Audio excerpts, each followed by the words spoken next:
I was in complete shock. Looking at it. At her. Prudence had a facial expression filled with guilt, and now I knew the truth. I could see it. The creature was exactly how Ian had described, except with wavy ginger hair and a sadness in its beady eyes. This abomination was Lila. This was how Prudence had bought her back, and this was the only way I would ever see Jamie again, a risk I wasn't going to take. After days of disbelief, the reality finally hit me like a ton of bricks. Jamie was dead and he wasn't coming back. "Why did you do this?" I asked, my voice shaking with horror. Prudence scowled at me, trying to mask her shame. "I didn't want this. If you think this was my aim, then you're sicker than I am. I just wanted my granddaughter back.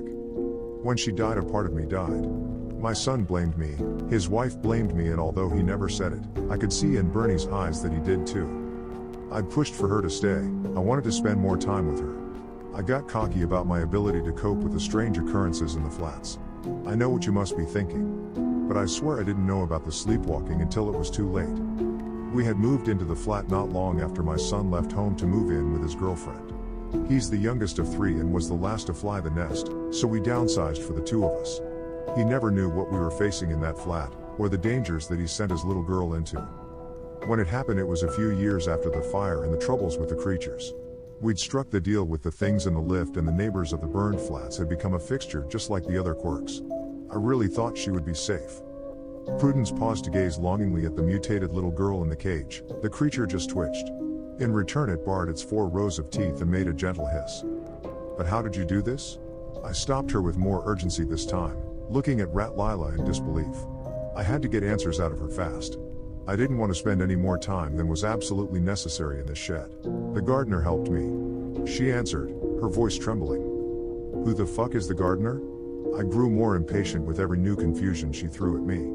The last thing I needed was something new and potentially malevolent in the mix. "I didn't mention him in my note because he's been gone for over 20 years. He'll be of no concern to you, so don't worry. His damage is in the past now." Around the time Lila went missing, the council granted planning permission for the tower block next door. But before that was built, the land it sits on acted as a communal garden for ours and the neighboring tower block on the other side. It had a regular gardener named Derek who you would often see tending the flower beds out front. Derek was one of the first people I met when I moved in. Like I said, I had to work it all out myself, and the first time the window cleaner came to the balcony, I naturally reached to let him in and offer a cup of tea. As my hand applied pressure to the handle to open the balcony door, there was a knock at the front door. I made a gesture to the cleaner to indicate that I would only be a minute and answered. There was Derek.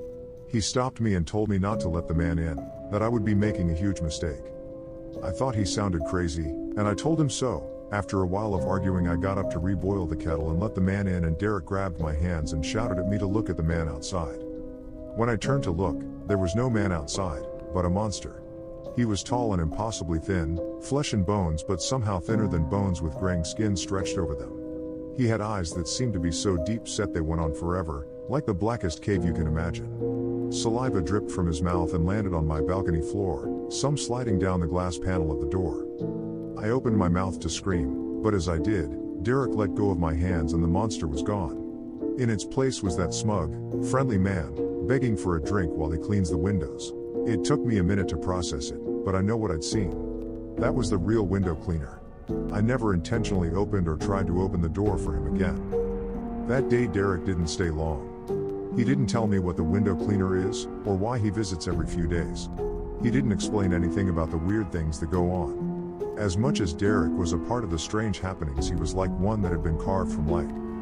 He said that he'd always be around when I needed him, that it was his job to look after the residents just like the flower beds. Over the years he appeared a few times. He was instrumental in striking a deal with the creatures. When the neighbors died in the fire, he created a special display for them in the garden, and made sure that nothing planted was poisonous to the cats as soon as they arrived. He also stopped an imposter from killing Bernie at our front door. He seemed like such a good thing for the residents. Always there to help. Offer some gentle advice or a creative solution. Someone to be trusted. He changed when they granted planning permission for the other block though.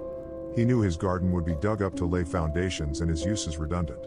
He became grumpy and bitter over time, but no one paid enough attention to notice. Especially not when my tragedy struck. When Lila died, I was devastated. Derek appeared to me as I sat on a bench in the garden crying. He offered to help me, to use the garden to get her back. I snapped at him. I told him it was his fault and that he should have been there when it happened to stop them. He worked so hard on the agreement with the creatures, he spent a lot of time with them. Lila broke the rule and he had to allow them to do what had been agreed, he said. He couldn't have stopped them. But he wanted to help make things right. I understood why he hadn't intervened. But I couldn't accept it. I lashed out at him. I'm embarrassed to say I actually slapped the poor man along with stamping on his freshly planted flower bed. I was angry and grieving. I quickly burned myself out and collapsed into a blubbering heap on the floor.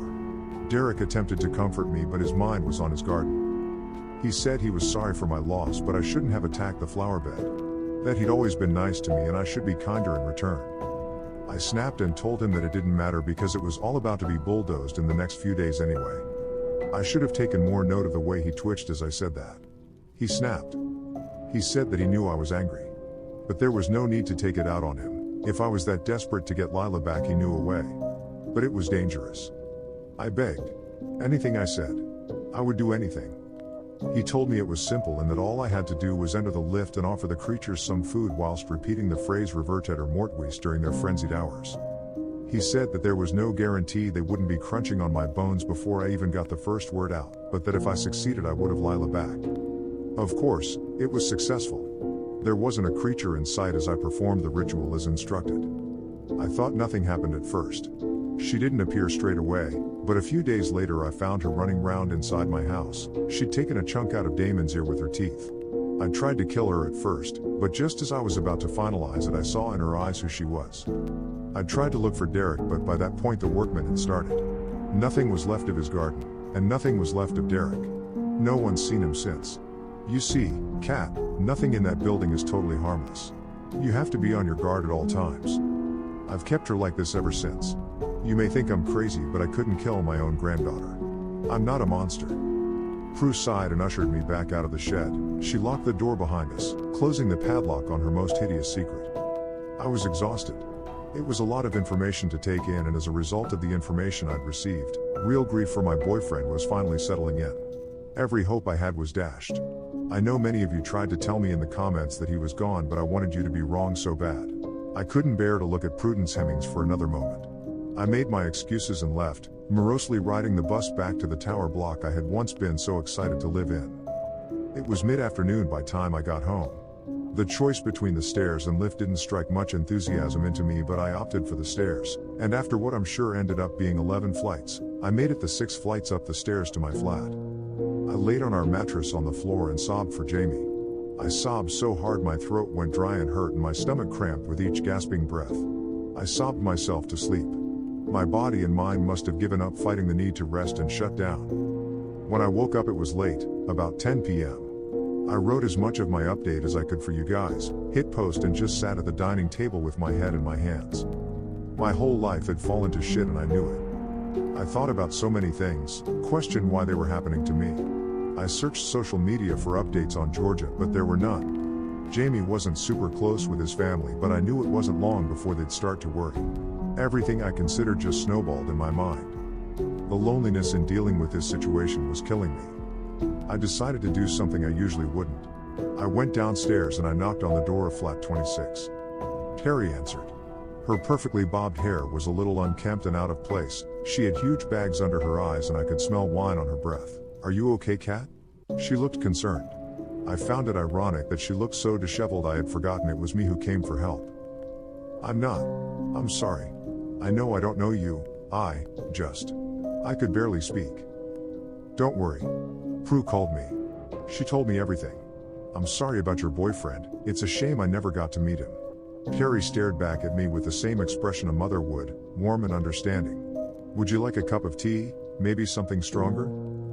"I'd love a coffee, please," I answered meekly, making way into the living room. Her sofa was comfy. It reminded me of being back home at my parents' before any of this started. Terry trotted out to the kitchen, stumbling slightly. I could see the kitchen counter from the sofa, and the empty bottle of wine that accounted for her stumbling. As she boiled the kettle there was a huge crash from somewhere inside the flat. I jumped, feeling startled. Terry coughed in a meager attempt to conceal the noise. "Excuse me for just a moment, please," she muttered apprehensively as she walked out of the living area and into the hallway containing the bedrooms. I heard another crash, giggling and some inaudible shouting. After a while things went quiet and Terry came back into the living room. "Sorry about that, kids, you know," she announced, brushing off the noises. I'd almost forgotten about Eddie and Ellie. It was late already, and by the resigned expression on Terry's face indicated that this was how all her nights began. I nodded. I couldn't muster up much more of a response. I think she could see that I just needed to sit there. She got up to finish making and then set the cup of tea in front of me with 2 digestive biscuits. I hadn't eaten properly in days and I really needed the sugar. It turned out me and Terry get along really well. We have similar taste in movies, music and food despite the age gap. We spoke for about an hour about random, normal stuff. It was nice to get a break from the madness. I got used to the crashing around from the twins. I even laughed a few times. I'd forgotten what that felt like these past few days. The break didn't last long. The next noise that we heard was louder than the first. It was quickly followed by 2 small children, running into the living room, diving into their mother's arms.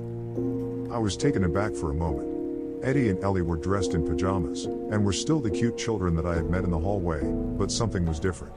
Their brown puppy dog eyes had become deep voids, like what I'd imagined when Prue described the window cleaner's true form. And at the ends of their fingers were long sharp claws protruding from where nails should be. I didn't have time to recoil in terror at their new looks. Terry clutched them and asked what was wrong. They wailed and buried the voids where their eyes should be into their mother's shoulders. Despite their terrifying exterior, these were 2 very scared little kids. It had been a very long day and I thought my nightmare was over, but it was only just beginning. Ellie mumbled into Terry's shoulder, in that high-pitched voice kids do when they're scared. "Mummy, we're sorry, we didn't mean to let them in. We were just teasing." "Shh, they're coming," hissed Eddie, in the same distressed high-pitched tone. "Who's? What have you done?" Terry asked, color drained from her face. The kids didn't get a chance to reply. Terry's face turned paler than I thought possible. I looked up and standing in the living room doorway were about 10 people, all incredibly average looking. They were almost expressionless. They didn't look angry or pleased to see us. They were dressed in non-descriptive clothes. I imagined trying to describe them to one of those artists that draws pictures for the police, and I genuinely don't think even one of them had a distinguishing feature. That's why it took me a while to spot her in the crowd, even though she had been glaring at me the entire time. "Natalia,"